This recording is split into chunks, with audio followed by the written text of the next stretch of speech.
Welcome back to National Report. Republican Congressman Adam Kinzinger agreeing to join the House Select Committee investigating the events on January 6th. In a statement, Kinzinger said in part, quote, "Let me be clear, I'm a Republican dedicated to conservative values, but I swore an oath to uphold and defend the Constitution. And while this is not the position I expected to be in or sought out, when duty calls, I will always answer." Here to react, we're joined by Congressman Matt Gaetz of Florida. Congressman, thanks for joining us today. All right, we've got Kinzinger and Cheney representing the Republican voices on this committee. How do you expect this to play out? Adam Kinzinger and Liz Cheney would lose a Republican primary anywhere in America that you would throw a dart and it would hit the map. And so it seems bizarre that they are representing Republicans in this highly significant venture. Now, I think the entire purpose of the January 6th committee is to create a series of criminal referrals to the Biden Justice Department.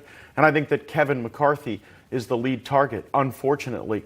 The tell was Adam Kinzinger saying that Kevin McCarthy had to be very concerned. I think most Americans think it's unfair that Nancy Pelosi would get to pick her team and then would get to pick the players of the other team. And in doing so, they excluded our best player, Jim Jordan. He is the most talented. He is the most effective member of the Republican conference. So it shows this is partisan, illegitimate. But I do think that Kevin McCarthy should be stronger in taking action against Kinzinger and Cheney. If they're going to take Nancy Pelosi appointments to committees, we should probably remove them as Republican representatives on the Armed Services and Energy and Commerce committees. So you believe McCarthy should put them up for a vote on that matter? Do you think Republicans would vote in enough to eliminate them from those positions? Well, of course. We're already getting reports that Liz Cheney is strategizing with Jamie Raskin and Nancy Pelosi's staff regarding how to skewer Republicans. You can't then invite those people into your strategy sessions as you're executing an agenda for America. Think of how confusing it is that on the same, whisper that Pelosi puts Cheney on this January 6th committee, I get an announcement she's the co-chair of the Republican China task force. So how, in one breath can we be telling the American people, don't listen to Liz Cheney and Adam Kinzinger, they don't represent us, and then at the same time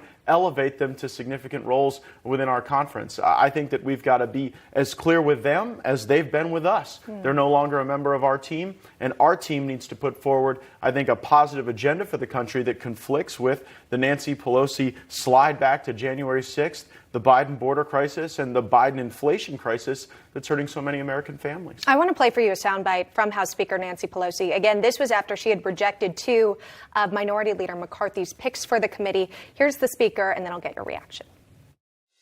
He and other Republicans have expressed an interest to serve on the Select Committee, and I wanted to appoint three of the members that Leader McCarthy suggested, but he withdrew their names.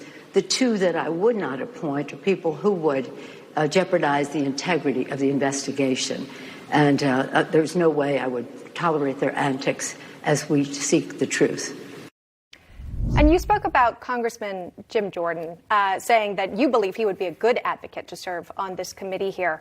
How long do you anticipate this playing out, and what findings do you think they might discover? What's the end goal here? I really do believe that the end goal of the January 6th committee is to create a series of criminal referrals. And remember, during the Russia hoax, a lot of the criminal process occurred not as a result of any underlying violation of federal criminal law, but instead as a result of these process crimes. So Kevin McCarthy better hope he never deleted an email or forwarded something to a place where it wasn't saved. Otherwise, there's going to be an effort to use process crimes to try to jam up the Republican leadership. And I do think it's that serious. I don't think this is a dog and pony show. But one thing you saw from Nancy Pelosi's clip, she's had enough of Jim Jordan.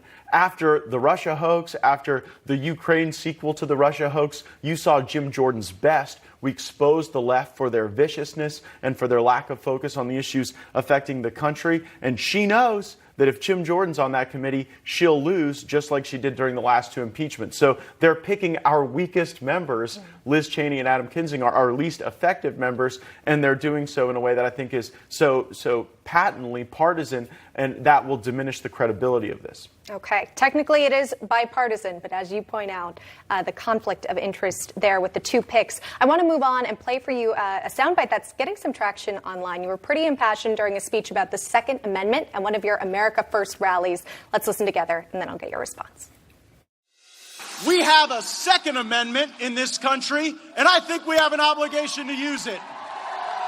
Second Amendment, this is a little history lesson for all the fake news media. The Second Amendment is not about hunting, it's not about recreation, it's not about sports.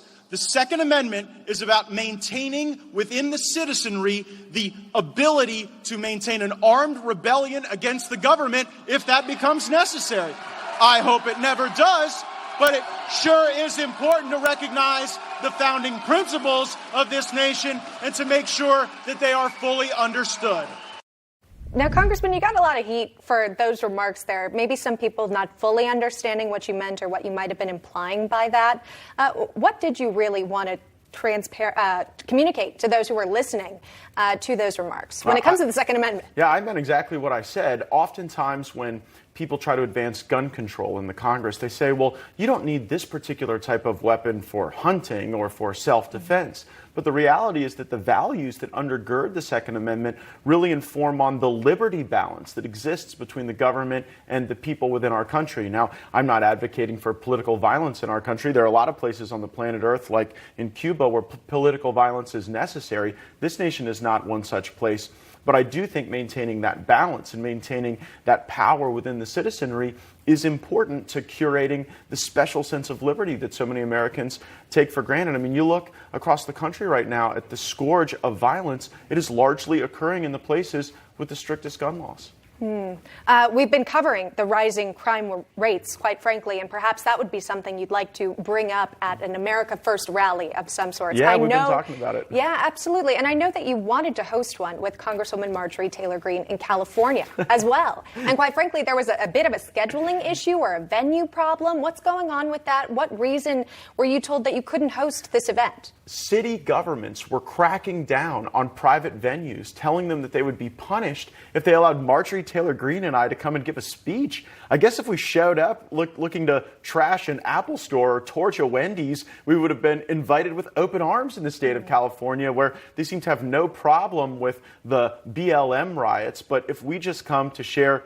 a patriotic vision for the country and a desire for people to embrace America First values in politics, that's deemed dangerous. See, there's something very, very concerning with the left. They're now saying that words constitute violence and trauma. And that's not true. We have to use our words to be able to avoid political violence. But when they say that when you use words like man and woman and mother, that those are violent words, then I think you really constrain the type of exchange we need in America to have a healthy national discussion and a functioning republic. Do you plan on trying again in California? Will you find a new state to host your events? Oh, we will be back to California. We will have announcements for upcoming events this week. And I look forward to traveling the country with Marjorie Taylor Greene, an inspiring congresswoman, and to continue to really amplify the values that President Trump put front and center when he was in the White House. All right, you'll have to let us know where your next rally will be. And of course, hopefully there won't be as much difficulty getting it booked. Congressman Matt Gaetz of Florida joining us live on the program. Congressman, thank you very much. Thank you, we Emma. appreciate it.